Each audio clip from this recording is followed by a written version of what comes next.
আনুমানিক সন্ধ্যা 7:23 আমাদের কন্ট্রোল রুমের থেকে আমরা ইনফরমেশন পাই যে কালশি বস্তিতে, যেখানে প্রায় 1200 ঘর রয়েছে এবং ভাঙাড়ি দোকান রয়েছে এবং প্রায় 3 থেকে 3500 লোকের বসতি, সেখানে আগুনের আমরা নিউজ পাই এবং 7:32 আমাদের প্রথম ইউনিটটি এখানে উপস্থিত হয়।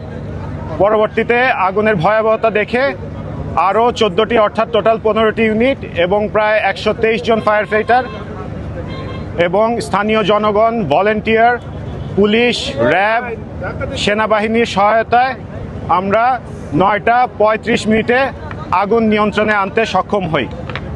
আগুন সম্পূর্ণ নির্বাপন করতে আরও কিছু সময় লাগবে, কারণ আপনারা দেখতেই পাচ্ছেন যে ভিতরে ছোট ছোট আগুন দেখা যাচ্ছে এবং যেহেতু রাস্তাগুলি খুব ন্যারো ছিল এবং ঘরবাড়ি ভেঙে যাওয়ার কারণে রাস্তাগুলি বন্ধ হয়ে গেছে, তো সেই আগুনের সূত্রগুলিতে পৌঁছাতে আমাদের একটু সময় লাগছে, বাট আমরা কিছুক্ষণের মধ্যেই হয়তোবা আগুন সম্পূর্ণ নির্বাপন দিতে পারবো।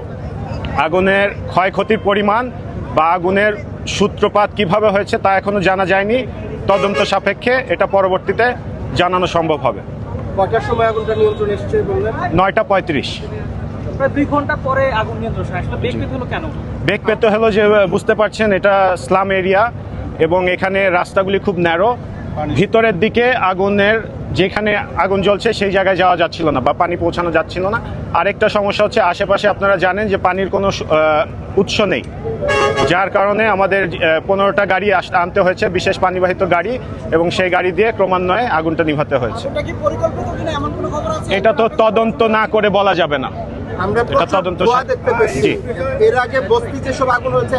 এত ধোঁয়া কারণ এখানে ভাঙারি দোকান, কাগজপত্রের দোকান, অন্যান্য প্লাস্টিকের জিনিসপত্রের দোকান, এর জন্য ধোঁয়া বেশি হচ্ছে। আগুনের উৎস তদন্ত না করে বলা যাচ্ছে না।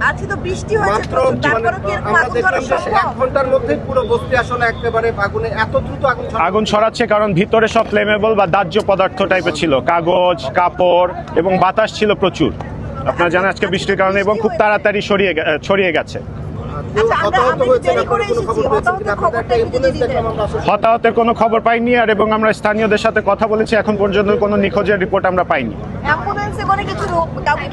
কেউ হয়তো বা আহত হয়েছে, বাট আমাদের কাছে সেই রিপোর্ট আসেনি। না, এরকম আমরা নিউজ পাইনি এখনো। স্থানীয় লোকজনের সাথে আমাদের কন্টিনিউয়াস কথা হচ্ছে, আমরা খোঁজও নিচ্ছি, বাট তারা এখন পর্যন্ত আমাদের কাছে কোনো নিখোঁজ ব্যক্তির ইনফরমেশন দেয়নি। এখানে একটা অভিযান হয়েছিল কি 4-5 দিন আগে, তাই নিয়ে পুলিশের সাথে সংঘর্ষ হয়েছিল, এর সাথে এই আগুনের কোনো লিঙ্ক আছে? এটা আমার ধারণা, এই সম্পর্কে আমি মতামত এখন দিচ্ছি না, তদন্ত সাপেক্ষে এটা বলতে পারবো। আপনাদের কোনো তদন্ত কমিটি কি হয়েছে? আমাদের তদন্ত কমিটি হবে, আমরা তদন্ত কমিটি, আমরা ফায়ার সার্ভিসের নিয়ম থেকে আমরা তদন্ত কমিটি গঠন করব। আমার নাম lieutenant colonel M A Azad Anwar, আমি পরিচালক প্রশিক্ষণ পরিকল্পনা উন্নয়নের দায়িত্বে আছি। এই মুহূর্তে কয়টা ইউনিট কাজ করছে? এই মুহূর্তে 15টি ইউনিট কাজ করছে। ওকে, থ্যাংক ইউ।